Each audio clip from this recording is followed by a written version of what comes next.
it would, of course, end in death. But it's an option, right? It's an option. When they're presented with this thing, they could rebel. Next thing that they could do is they could submit. They could say, okay, you know what? We're going to submit to the Babylonians, and in fact, we're going to become like them. We'll do this whole thing. Whatever they want us to do, what we want is, I just want a comfortable life. I want the comfortable room in the palace. I want a position of influence and authority. I want the good paying job. I want the comforts. I want to get in good with the king. And so they could say, you know what? We'll just submit and we'll just play this game. We'll submit and play this game. And if they did this, you know what? They'll preserve their life. They're smart guys. They'll do well. They'll do well in Babylon. They could have likely very successful careers. But in the end, they would compromise their obedience to God and what He's called them to do and who He's called them to be.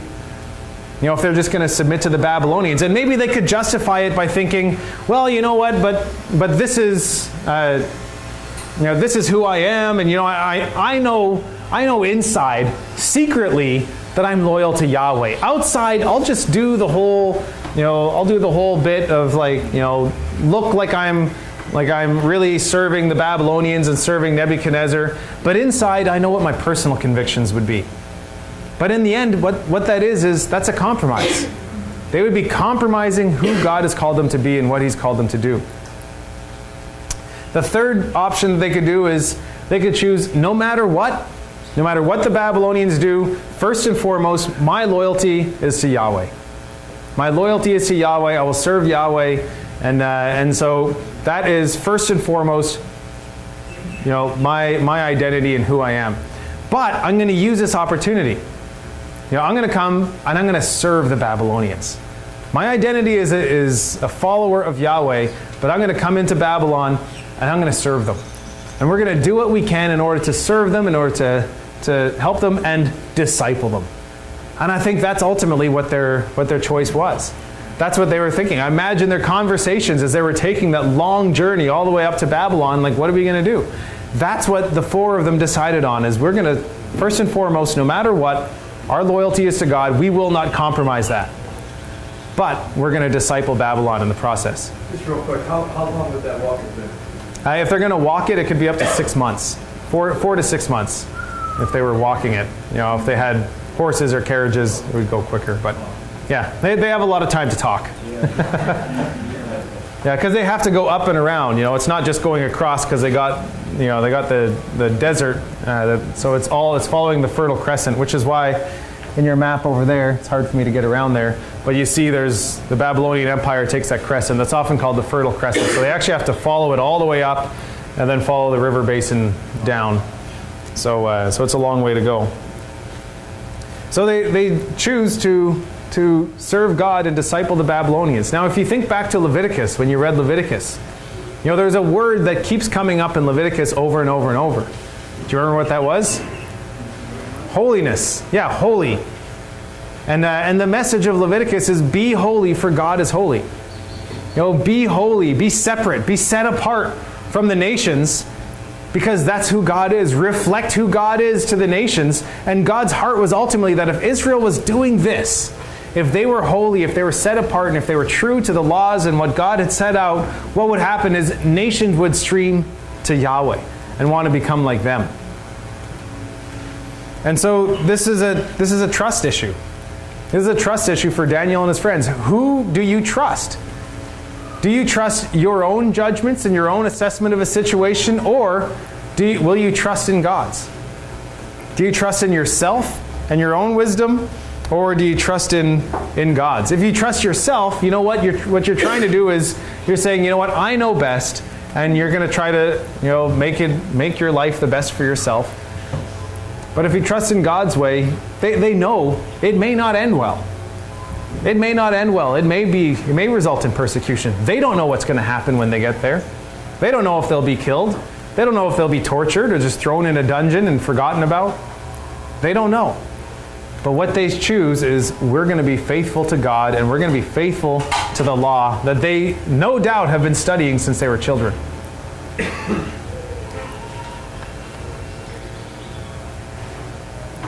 So let's look at what do they do when we get to verse 8 of chapter 1. But Daniel resolved that he would not defile himself with the royal rations of food and wine.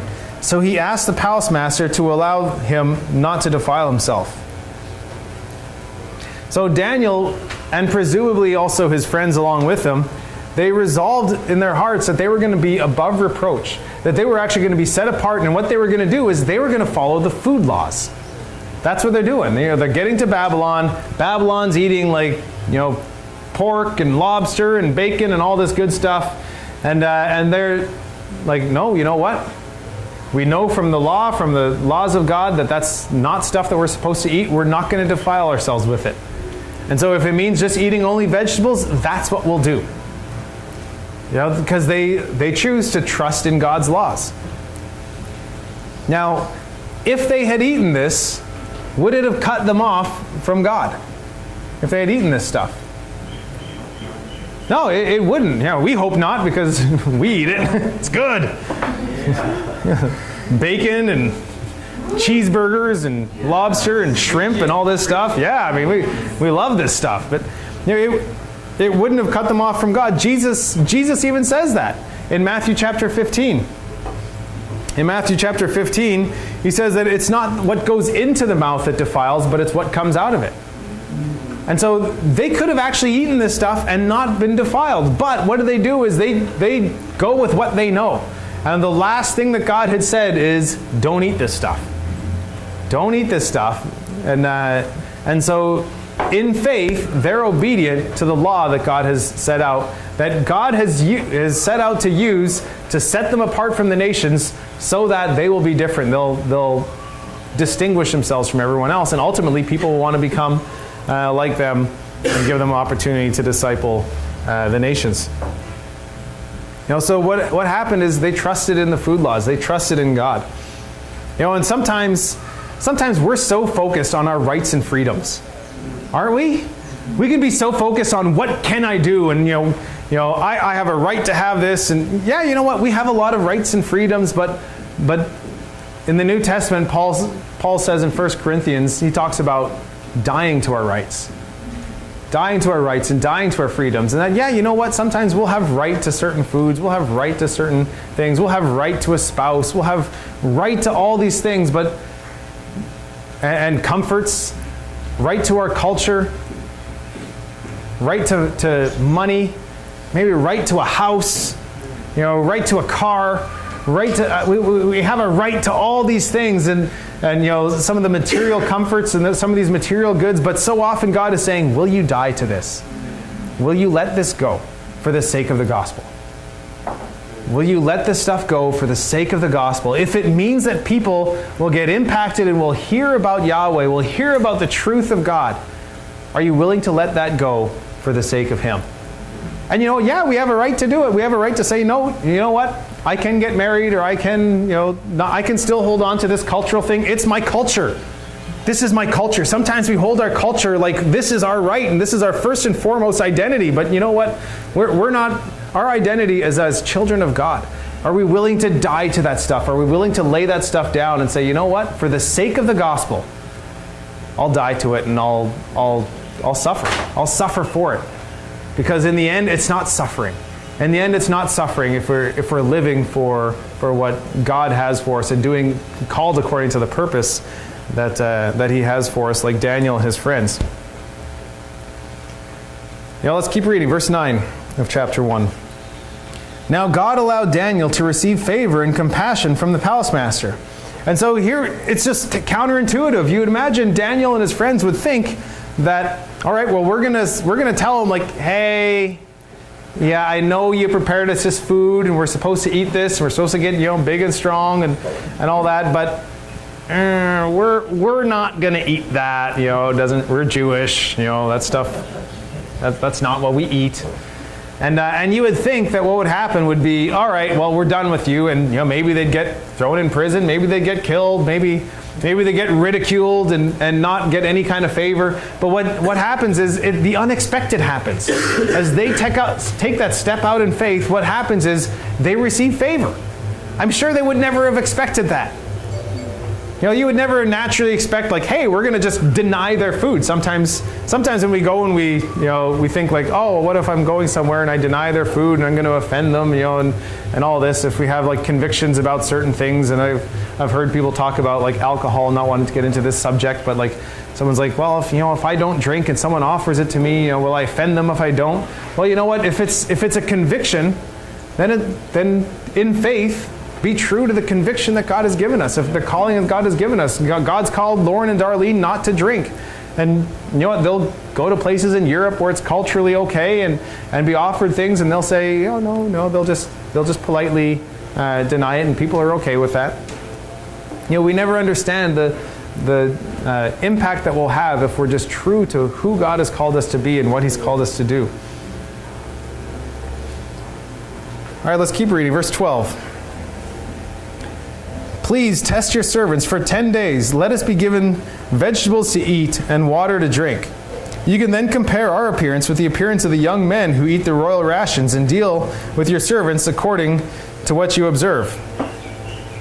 So what we have here is Daniel actually, he not only trusts in God by doing this initially, but he's staking his reputation on it. He's staking his reputation on his trust in God. He's putting his money where his mouth is, so to speak. And so as Daniel trusts in God originally, what he sees is the favor of God. And so as he receives that favor of God, that just increased his trust. It's kind of this cycle of Daniel has a little bit of faith. Daniel's friends have a little bit of faith, say, okay, you know what? We're going to be faithful to what God has called us to do. And what happens? God increases their faith.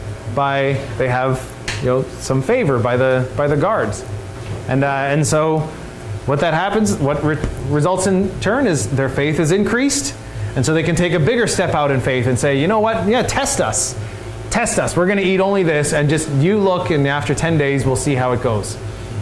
And so what happens from that is verse 15. At the end of 10 days it was observed that they appeared better and fatter. I like that. They wanted to be fat. They appeared better and fatter than all the young men who had been eating the royal rations.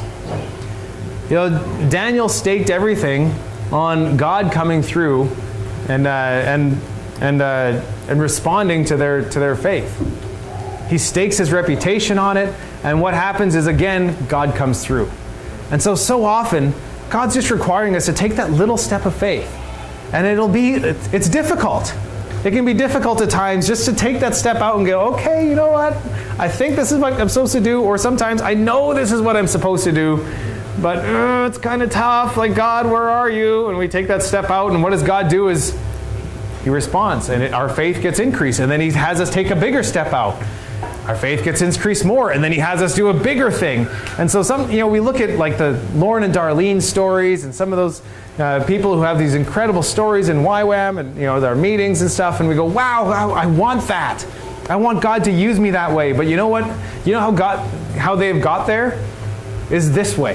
Yeah. Just taking that little step of faith out there, being faithful in those smaller things. God increases their faith. They can take a bigger step of faith.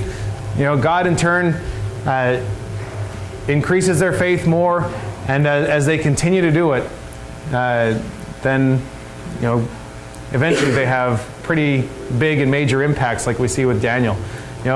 Daniel and his friends weren't changing the world initially when they first got there, but as they were faithful, God starts using them, and God used them quickly.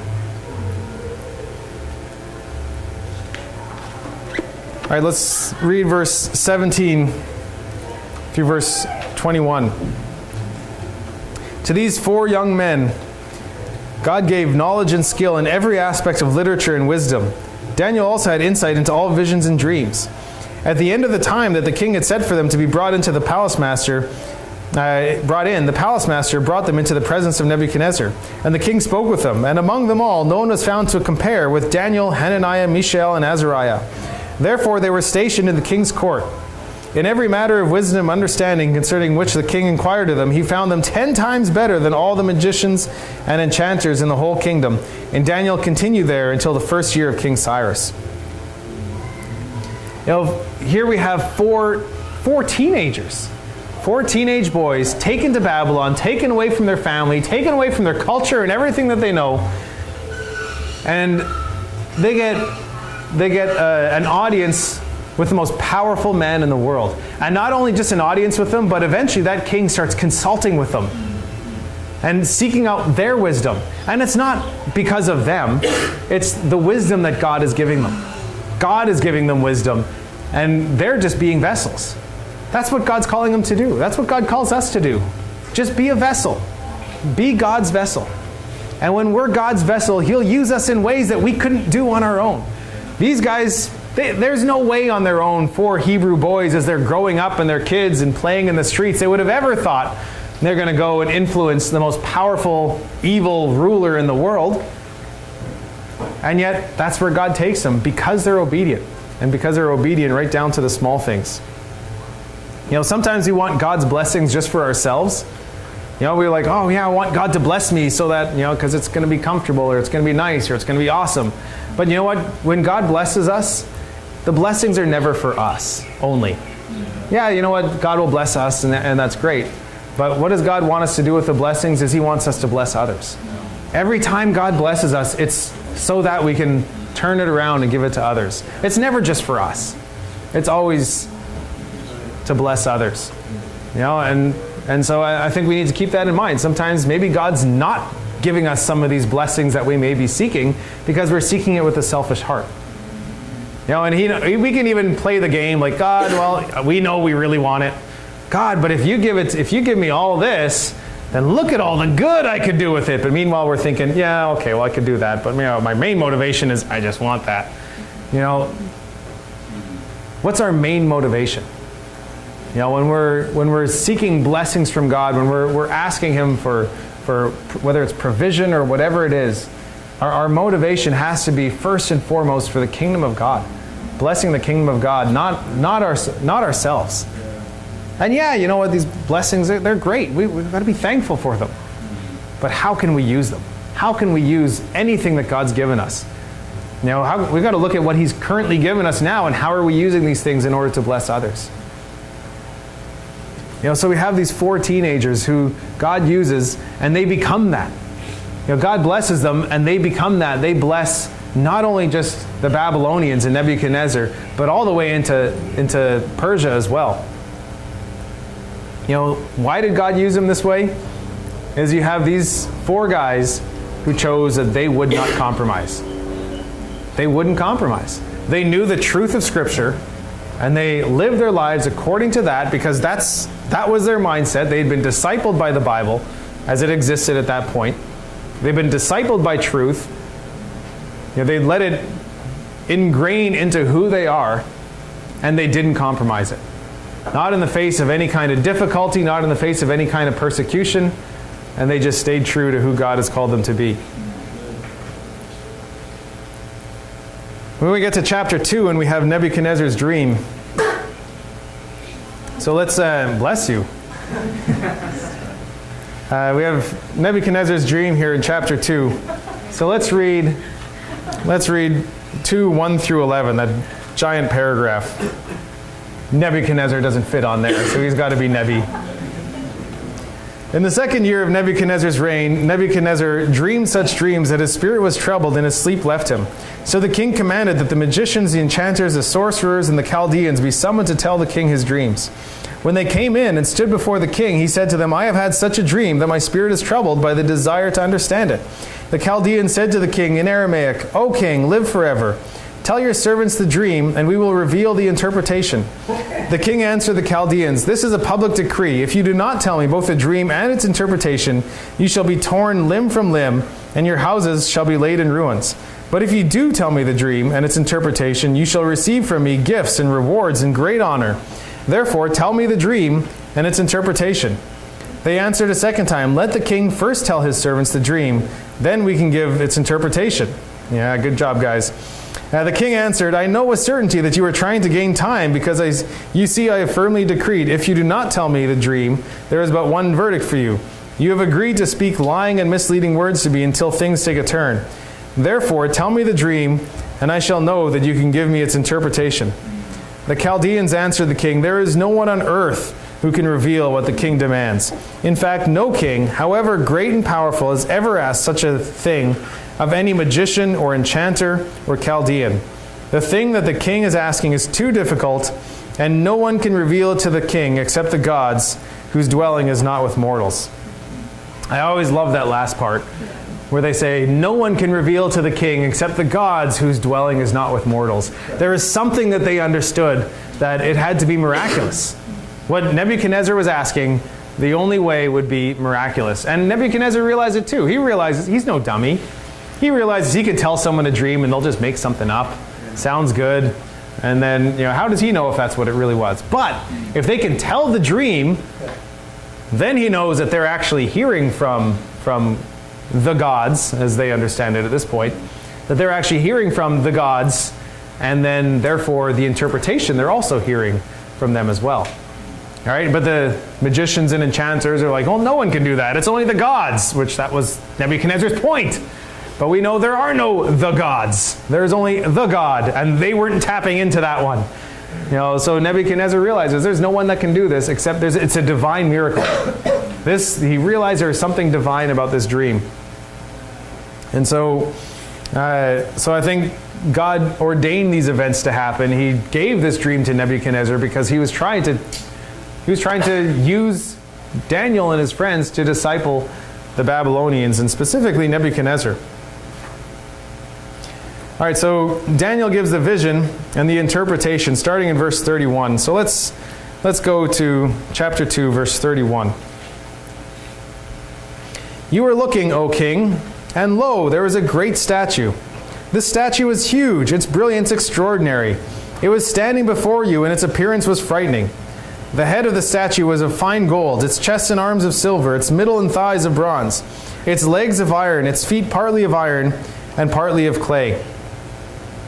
All right, so let's just stop here. If we want to understand this vision, we gotta do some observation. All right, sometimes it's good we just take a step back and let's just look at what's there. All right, so what does he see? What's the vision or what's the dream that Nebuchadnezzar sees that Daniel tells him?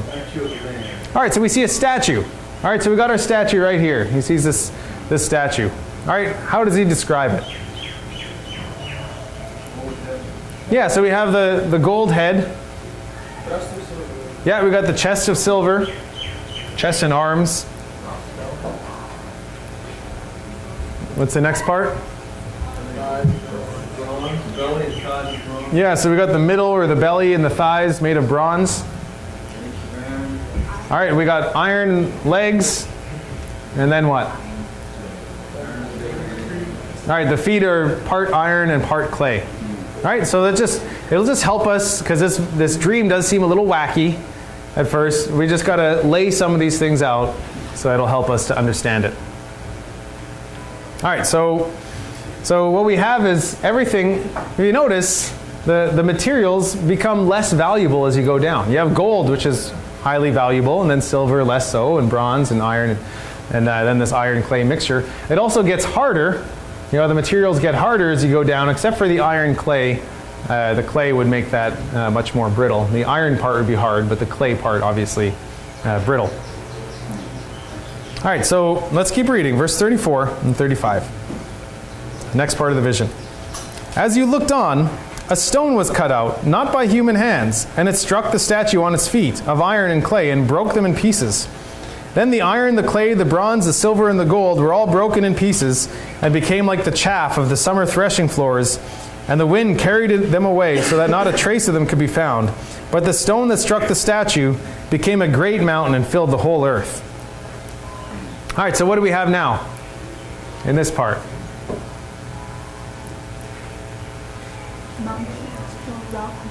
Yeah, we have this stone. Well, it starts out as a stone. So okay, we got a stone. All right, what does it say about the stone? Yeah, right. The first thing is it says it's not cut by hands. All right, so it's not cut by hands.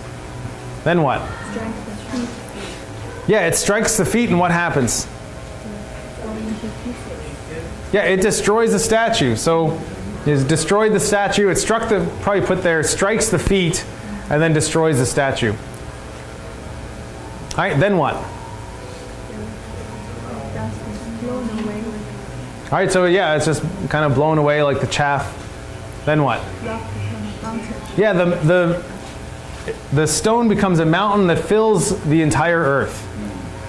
All right, so again, just looking at what does the text say here, if we want to get some understanding of it. All right, everyone with us so far? All right, good. Now, fortunately for us, if the chapter just ended here and the story just ended here, we'd be left looking at this going, wow, that is weird. You're right, Nebuchadnezzar, Nebi. We don't know what that means. It's just weird. You got this, it seems intentional, but it's just odd. And fortunately, Daniel does give us the interpretation.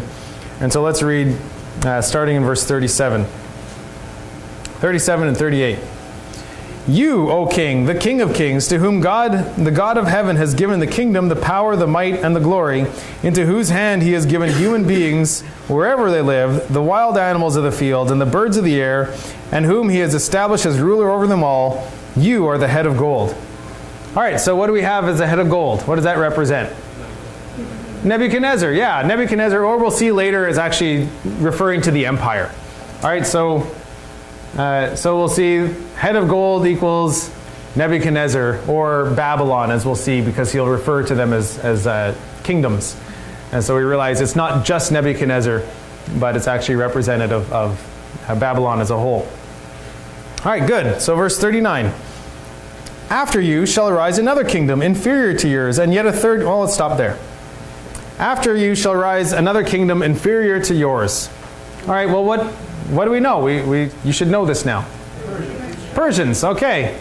Yeah, we have the Persian Empire coming next, and there's they're representative of the silver. All right, now it definitely lacked a lot of the majesty that Nebuchadnezzar had, that Babylon had under Nebuchadnezzar, but they were definitely harder and lasted much longer. All right, and then the next part of verse 39 says, and yet a third kingdom of bronze, which shall rule over the whole earth.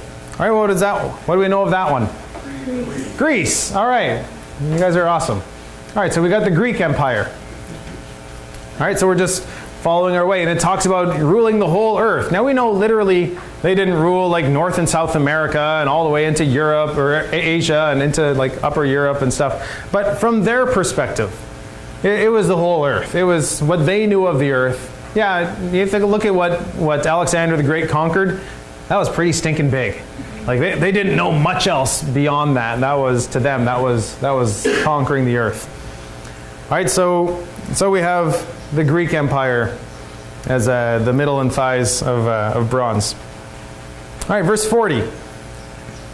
And there shall be a fourth kingdom, strong as iron, just as iron crushes and smashes everything. It shall crush and shatter all these. All right, now the fourth kingdom, this is where pretty much everyone is in agreement for the first three. All right, this is where people start to differ. People kind of go different directions. All right, now there's two main views of this. Some say, well, we're the fourth kingdom. He's talking about the kingdom, the ancient kingdoms, and then he skips the Roman kingdom, and he skips all the way till the end, and he's talking about a final evil kingdom right before the second coming of Christ. All right, so that's what some people think. And then there's another group of people that says, no, I mean, he's continuing to talk, and he's talking about the Roman Empire. All right? So I'm going to continue just with the chronology of the Roman Empire. All right, because I don't see any indication here that we should be jumping ahead thousands of years. I'm just seeing like, well, if we're just talking about these empires in order, the next one that should logically come, then we would assume there's no indication that we're skipping anything, is the Roman Empire. So we'll go from that perspective. But there are some who would take a different perspective. Now, it talks about it being like iron. All right, the Roman Empire was like iron. The Roman Empire was by far the strongest of the empires that has come along up until that point. They were extremely efficient at administering justice and control. Their armies, they had developed an impressive road system as well as their navy. They could relative to anyone before them, moved their armies extremely quickly and efficiently to put down any rebellions and any kind of uprisings in their empire. They kept the peace in Rome very well. In fact, Rome had a mostly unprecedented peace for almost 200 years, which is impressive. There's a few little blips on that radar, but still pretty impressive with the peace that they were able to maintain. So Rome really was strong as iron. Rome was very strong, and it really was strong as iron. But let's keep reading, because he's not done describing it. As you saw the feet and toes, partly of potter's clay and partly of iron, it shall be a divided kingdom. All right, so we realize that there's something else going on here. It shall be a divided kingdom, but some of the strength of the iron shall be in it, as you saw the iron mixed with the clay. As the toes of the feet were part iron and part clay, so the kingdom shall be partly strong and partly brittle. So the feet and toes, partly of iron and partly of clay, I think it tells us of two phases of the Roman Empire. All right, the Roman Empire is a very vast kingdom. It lasted for a long time. But I think that's referring to the two phases of the Roman Empire. Because eventually the Roman Empire does become a somewhat divided empire. Now, as I mentioned before, when Rome started their rise, to power, they were initially a republic, right? They were a republic. They were ruled by a democratically elected Senate. Today, we would look at the way that they did that, and we'd say, oh, that's no good. But for the time, in comparison to systems that had gone on before, it was a really good system that they had, and it rooted out a lot of corruption. So this is one of the things that made the empire super strong. Now,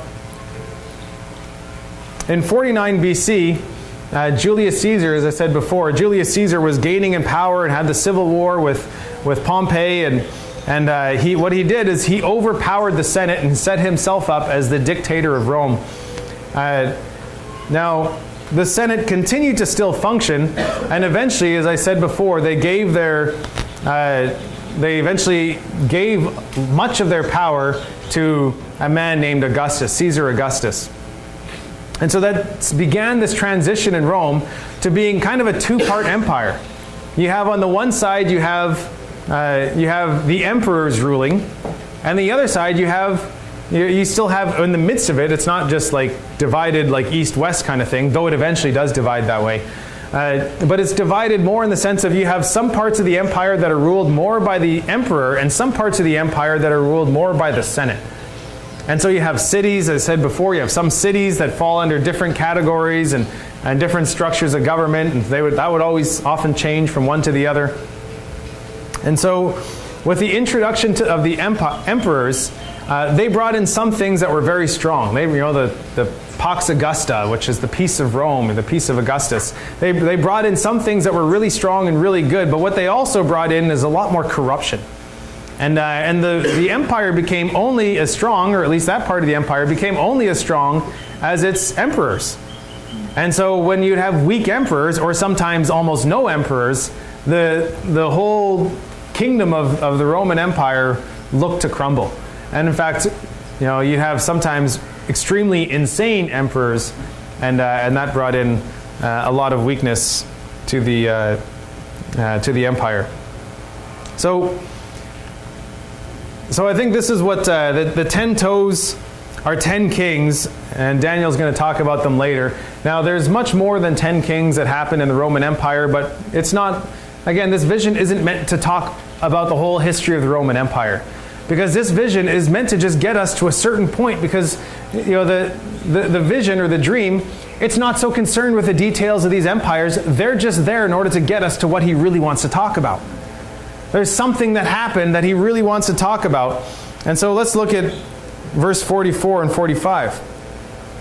And in the days of those kings, the God of heaven will set up a kingdom that shall never be destroyed, nor shall this kingdom be left to another people. it shall crush all these kingdoms and bring them to an end, and it shall stand forever. Just as you saw that a stone was cut from the mountain, not by hands, and that it crushed the iron, the bronze, the clay, the silver, and the gold, the great God has informed the king what shall be hereafter. The dream is certain, and its interpretation trustworthy. Let's see, what significant thing might have happened during the time of the Roman Empire? Yeah, we got Jesus coming. That's the whole point of the vision. The vision isn't to, it's giving like, okay, yeah, there's future empires coming, but it's to get to the point of what God plans to do, which is establish His kingdom. His spiritual kingdom that will never be destroyed. And it's showing that, yeah, you know what? You have the Babylonians, they're going to come and go. You have the Persians, they're going to come and go. The Greeks, the Romans, they'll all come and go. But there's one kingdom that will never be destroyed, and that's the kingdom of God. That's the one that we belong to.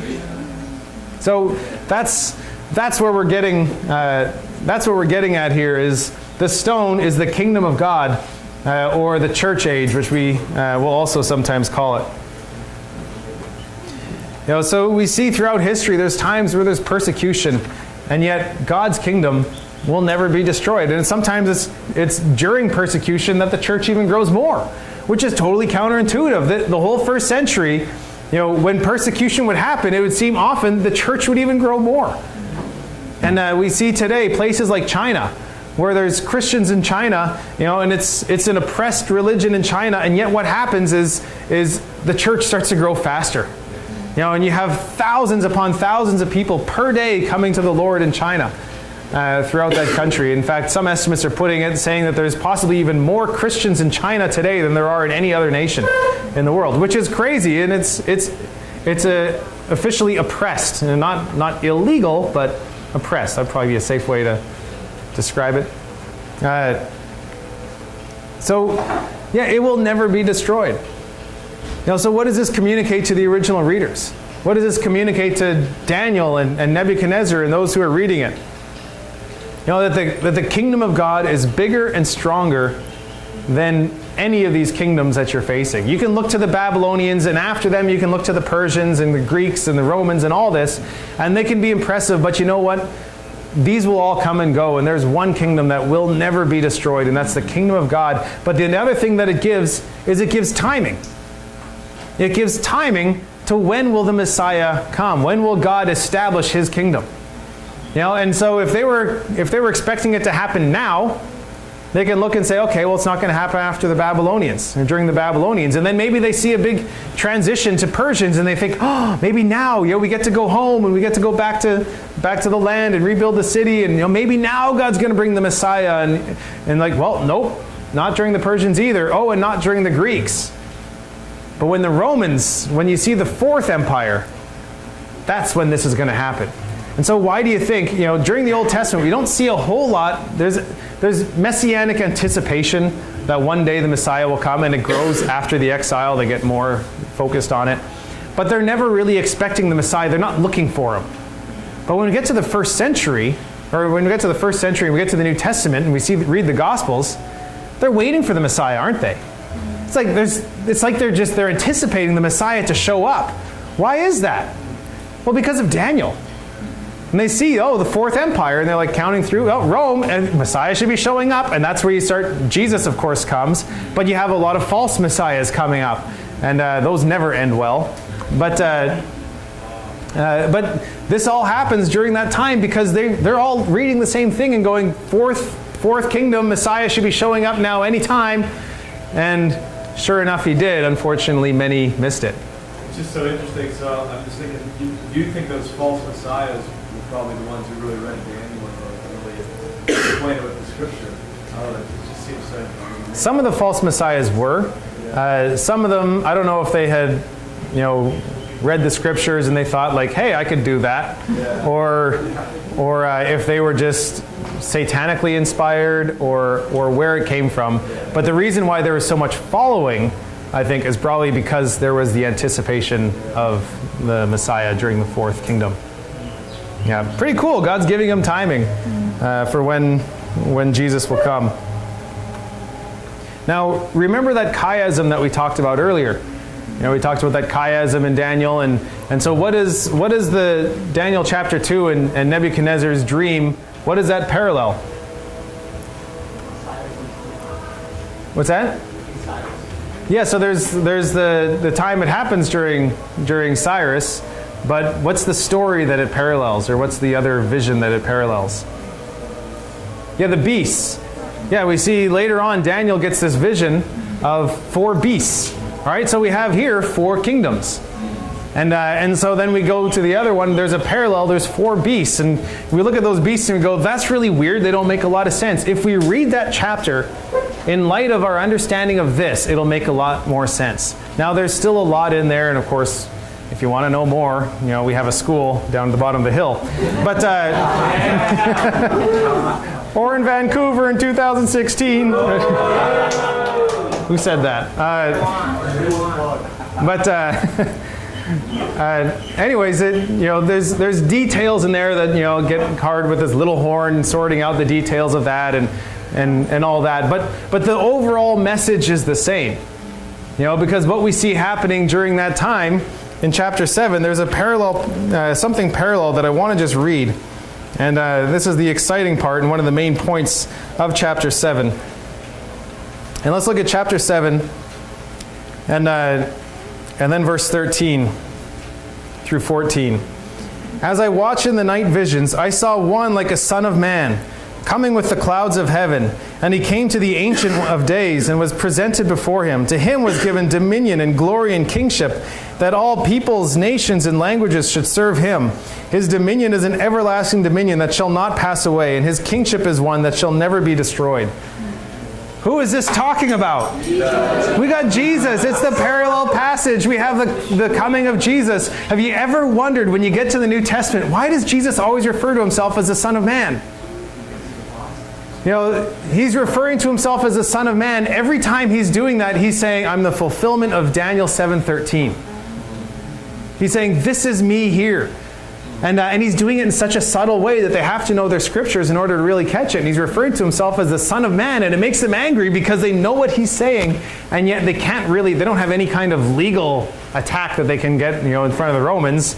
They're like, we don't like him. Why? Well, he said he was this guy here. He calls himself Son of Man. Okay, go away. So it's just brilliant what Daniel does, or what Jesus does with the book of Daniel. And so there's a parallel there between those passages. All right, in chapter 3, we get the story of Hananiah, Mishael, Azariah, or Shadrach, Meshach, and Abednego. Or if you've seen the Veggie Tales, Rack, Shack, and Benny. I like that one. Now, don't want to spend too much time here. The story is pretty simple, but again, what we see is, in the face of persecution, how will you react? How will you respond in the face of persecution? There's this statue that's set up, and sure, you could justify it like, well, what if we just bow to the statue, but in my mind I'm going to be singing worship songs, and in my mind I'm going to be like, okay, well, Jesus, I love you. Or they don't have Jesus, Yahweh, okay.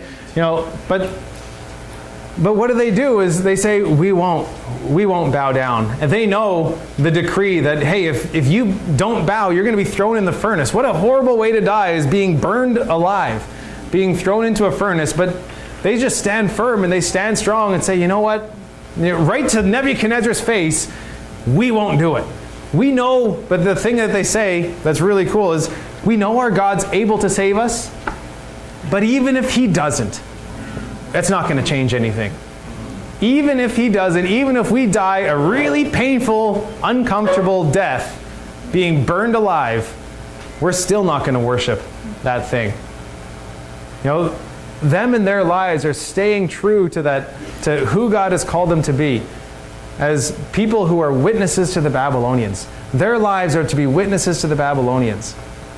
And so, maybe even unknown to them during this time, they're able to be disciplers of Nebuchadnezzar. God is after Nebuchadnezzar. And that's a cool thing with this book that we see in the beginning. God is after Nebuchadnezzar. And sometimes you think you can look at an evil world leader or some person that just seems evil through and through, and you think, you almost write them off. We don't know what God's doing. We don't know what God's doing in their life. God is after these people. God is after all people. And you know what? What we got to do is our job is just serve.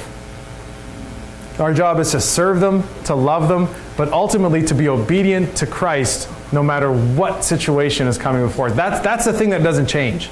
But in the midst of that context, once we have that resolve that we're going to be completely obedient to what God has given us, we're going to model Christ, then anything outside of that, we're not going to compromise this, but we're going to live lives that are loving and serving of these people. Do you have a question, or is that just okay? All right, so God, we know the rest of the story. God miraculously delivers them out of there, and they weren't necessarily expecting that. But we see God miraculously deliver them out of there, and then Nebuchadnezzar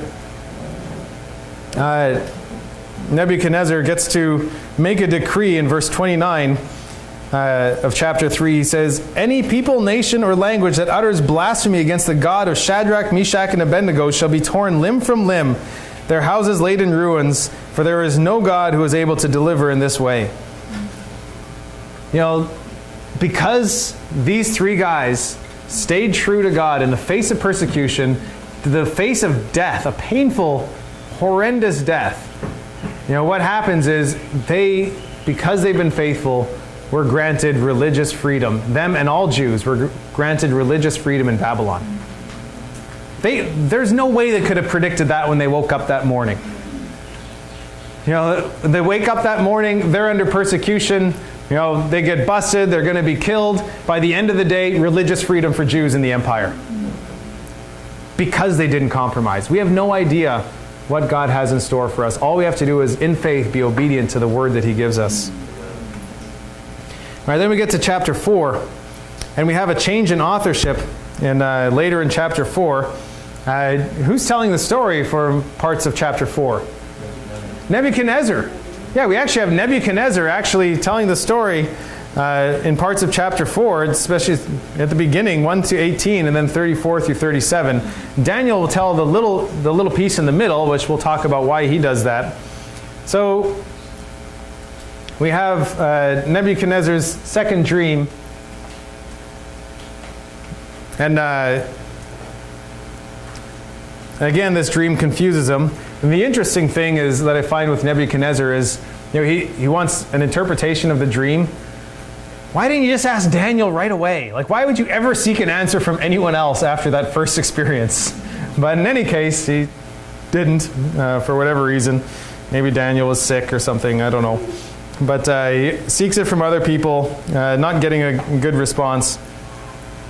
And then he gets to Daniel, who's also called Belteshazzar. We're in the Aramaic section here, and it's Nebuchadnezzar talking. Daniel probably just got actually some of Nebuchadnezzar's records and has incorporated them into the book. When Daniel was composing the book, Nebuchadnezzar was long dead. All right, so verse 10. Verse 10 through 17, here's Nebuchadnezzar's dream. Upon my bed, this is what I saw. There was a tree at the center of the earth, and its height was great. The tree grew great and strong. Its top reached to heaven, and it was visible to the ends of the whole earth. Its foliage was beautiful, its fruit abundant, and it provided food for all. The animals of the field found shade under it, and the birds of the air nested in its branches, and from it all living beings were fed. I continued looking in the visions of my head as I lay in bed, and there was a holy watcher coming down from heaven. He cried aloud and said, "Cut down the tree and chop off its branches, strip off its foliage and scatter its fruit. Let the animals flee from beneath it, and the birds from its branches. But leave its stump and roots in the ground, with a band of iron and bronze in the tender grass of the field. Let him be bathed with the dew of heaven, and let his lot be with the animals of the field, in the grass of the earth. Let his mind be changed from that of a human, and let the mind of an animal be given to him, and let 7 times pass over him. The sentence is rendered by the decree of the watchers. The decision is given by order of the holy ones, in order that all who live may know that the Most High is sovereign over the kingdom of mortals. He gives it to who he will and sets over it the lowliest of human beings." All right, so here it says that 7 times will pass over him. It's either figurative, just meaning that a perfect amount of time ordained by God will pass over him, or it's saying 7 years. There'll be a period of 7 years. Now there is a 7-year period where it may coincide with this, but Daniel gives the interpretation of the dream starting in verse 19 through 27. Now, Daniel has to give that. That's written by Daniel. That part is kind of inserted by Daniel. Now, we know that ancient kings are really concerned with their legacy. There's probably a reason why Nebuchadnezzar is not writing about that part in his records. But let's read verse 28 and what comes out of this dream. Verse 28 through 33. All this came upon King Nebuchadnezzar. At the end of 12 months, he was walking on the roof of the royal palace of Babylon. And the king said, "Is this not magnificent Babylon, which I have built as a royal capital, by my mighty power and for my glorious majesty?" While the words were still in the king's mouth, a voice came from heaven. "O King Nebuchadnezzar, to you it is declared, the kingdom has departed from you. You shall be driven away from society, and your dwelling shall be with the animals of the field. You shall be made to eat grass like oxen, and 7 times shall pass over you until you have learned that the Most High has sovereignty over the kingdom of mortals and gives it to whomever he will." Immediately the sentence was fulfilled against Nebuchadnezzar. He was driven away from human society, ate grass like oxen, and his body was bathed with the dew of heaven, until his hair grew long as eagle's feathers, and his nails became like birds' claws. So what happened to Nebuchadnezzar? He went insane, and he thought he was a cow. He thought he was an animal. Now what happened to Nebuchadnezzar is actually a diagnosable disease, believe it or not. There's a disease known as lycanthropy. Specifically, lycanthropy is when someone believes that they're a wolf. Where we get the mythology of werewolves comes from lycanthropy, a disease that people had more in the Middle Ages and hundreds of years ago, where people would just go insane. They would think that they were a wolf. He didn't think he was a wolf. He thought he was an ox, which would be boanthropy, much rarer, where someone actually thinks that they are an ox or a cow, where we get the bovine boanthropy. We could also call it zoanthropy, just thinking you're an animal. So whatever you want to call it. But what happens is these people live outside and they act like an animal. They think that they are an animal. It's just something is just tweaked in their brain, and they believe that they are an animal.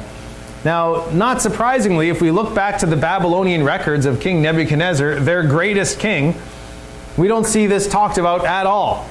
There's nowhere they're like, oh yeah, that time when our great king Nebuchadnezzar was out in the field eating grass and thought he was mooing and thought he was a cow. They've just conveniently left that thing out. But that's not surprising because they do that. When it comes to battles, they talk about the victories. When it comes to the defeats, they're like, no, just leave that out of the records. There is a strange period of time. There's a period of so Babylonian records are pretty good. And they talk about, things that are happening in Babylon. There's a period of no governmental activity between the years of 582 to 575 BC, which happens to be 7 years. And so we just don't have any records of things that were happening by Nebuchadnezzar during that time. Now, another man by the name of Abydos, who's a Greek historian, wrote in about 268 BC that Nebuchadnezzar had been at one point in his life possessed by some god and immediately disappeared. All right, now we don't know if that's the exact same thing. We don't know if the time period's the same and all that. But there's just enough evidence to really say it looks like this is confirmed by outside sources. We know it's true because of the Bible, but we have enough outside sources that seem to bring some confirmation to strengthen the words of the Bible and what happened with Nebuchadnezzar. Now, the whole purpose of this story is Nebuchadnezzar's response after his sickness, and this is the middle of the chiasm, and this is the point that I really want to home in on today. It's Nebuchadnezzar's response in verse 34, beginning in verse 34 of chapter 4. When that period was over, I, Nebuchadnezzar, lifted my eyes to heaven, and my reason returned to me. I blessed the Most High, and praised and honored the one who lives forever. For his sovereignty is an everlasting sovereignty, and his kingdom endures from generation to generation. All the inhabitants of the earth are accounted as nothing, and he does what he wills with the hosts of heaven and the inhabitants of the earth. There is no one who can stay his hand, or say to him, what are you doing? And then verse 37. Now I, Nebuchadnezzar, praise and extol and honor the King of heaven. For all his works are truth, and his ways are justice, and he is able to bring low those who walk in pride. You know, this is the center of the chiasm. This is the most important part of that Aramaic section. So you have Nebuchadnezzar, the great and powerful Nebuchadnezzar, the one who overthrew Jerusalem, the one who had the temple burned to the ground. Here he makes a declaration about God, an incredible declaration about God. You know, he makes this declaration that God is sovereign and all-powerful and eternal, and he also makes a declaration that God's even greater than he is, which is incredible for a king like that to make that declaration about a God of a foreign nation. Nebuchadnezzar got it. Nebuchadnezzar finally got it. You know, how does this happen? How do we get to this point where Nebuchadnezzar makes this confession? Well, it all goes back to chapter 1. It all goes back to chapter 1, and these 4 Hebrew teenagers decide that they will not be discipled by anyone but the Bible, but the Word of God as it exists up until that point. That they are going to be discipled by God and by His Word, and not by the Babylonians and not by the culture. You know, they're going to be set apart. They're going to be in that culture, but they're going to be the ones who are set apart. And, you know, they've made themselves relevant to that culture, but they've also made themselves different from that culture in that these are people who stay true to the words of God, no matter how difficult and despite the circumstances that they may encounter. You know, Daniel and his friends were just teenagers. You know, think of that. Sometimes we think, oh yeah, who am I? I'm not, you know, I'm not, maybe not old enough to make too big of an impact. You know, these guys were just teenagers, taken away from their own country, taken away from everything they knew, and brought to a foreign nation. And God uses them to reach the most powerful person in the entire world, to the point where, I mean, I don't know, but I won't be surprised if we get to heaven and there's Nebuchadnezzar. I mean, I don't know. We have no idea. We don't know anything else about his life and his relationship with God other than this. You know, maybe he just completely went back to paganism. We don't know. But he makes a pretty incredible confession, and I think it'd be pretty tough for him to go back to that after what he went through. You know, probably, I'm sure at times when they were taken, they hated the Babylonians. You know, these Babylonians eventually killed how many of their friends and their family back in Jerusalem?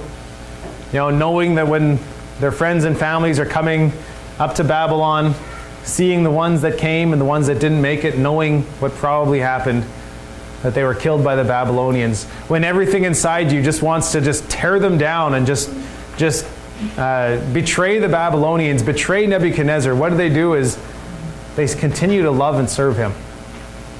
I mean, with God, of course, as their king. You know, we see them set themselves apart from everyone else and be true to the law. They put their trust in God. You know, and as a result, they distinguish themselves from everyone else. You know, to the point where now they were the ones who were the ones who became more the right-hand guys of Nebuchadnezzar. Yeah, how did they get this influence? Is they didn't compromise. They stayed true to who God had called them to be. They knew the Word of God. You know, they were faithful in both knowing God, but also in knowing the truth that God had revealed to His Word. You know, they were faithful in applying it in all circumstances and having lives that reflected it. You know, so it wasn't just that they had head knowledge of the Word. They had that because they knew how to be obedient, but they sought to apply it in all circumstances. You know, their discipleship didn't come from the Babylonians. It didn't come from anyone but the Word of God. You know, maybe they had a Torah. You know, we don't know exactly what they had, but, you know, Hebrew boys often would start memorizing the Torah at age 5. These guys knew their Bible. They knew their truth. They had the relationship with God. We see Daniel later on getting down every day and getting on his face and praying before God. You know, they had a relationship with God. This wasn't just something that they observed out of legalistic